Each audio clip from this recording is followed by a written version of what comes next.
আপনার কি কোনো কাজে মন বসে না? সবকিছুতেই অল্পেই আগ্রহ হারিয়ে ফেলেন?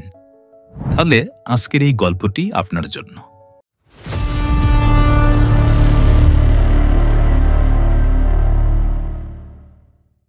অনেকদিন আগের কথা, এক নীরব শান্ত গ্রামে বাস করত এক যুবক, যার নাম ছিল চঞ্চল।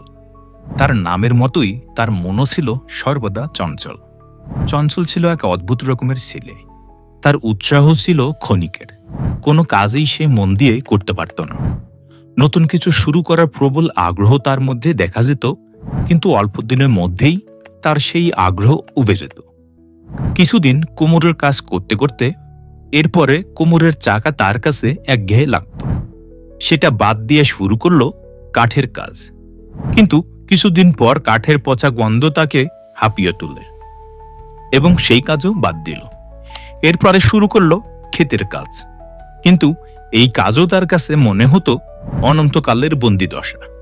কিছুতেই সে কাজে মন ধরে রাখতে পারত না।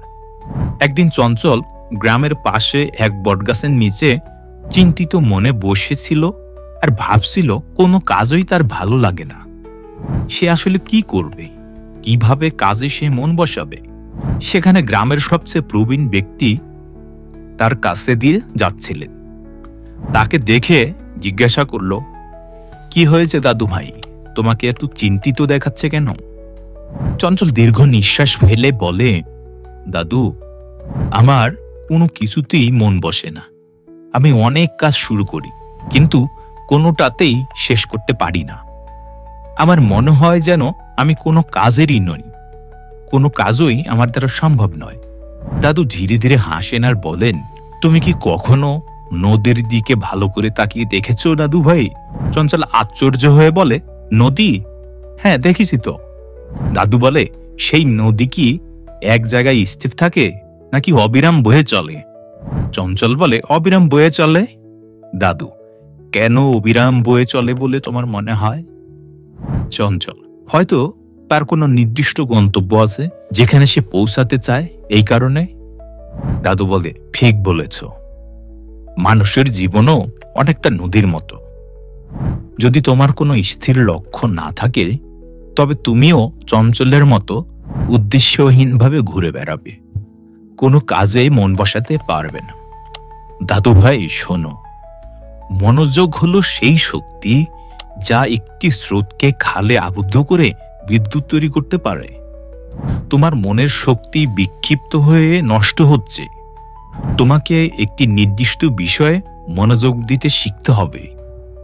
প্রথমে ছোট ছোট লক্ষ্য স্থির করো এবং সেগুলো অর্জনের জন্য মন প্রাণ দিয়ে চেষ্টা করো।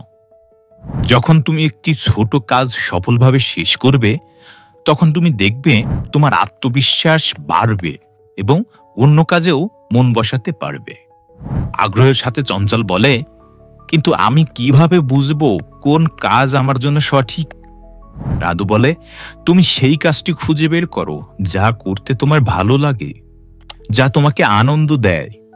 প্রথম দিকে হয়তো অসুবিধা হবে, কিন্তু ধীরে ধীরে সেই কাজের প্রতি তোমার ভালোবাসা জন্মাবে এবং তখন দেখবে মন আপনা থেকেই কাজে বসছে। দাদু ভাইয়ের কথা চঞ্চলের মনে দাগ কাটে।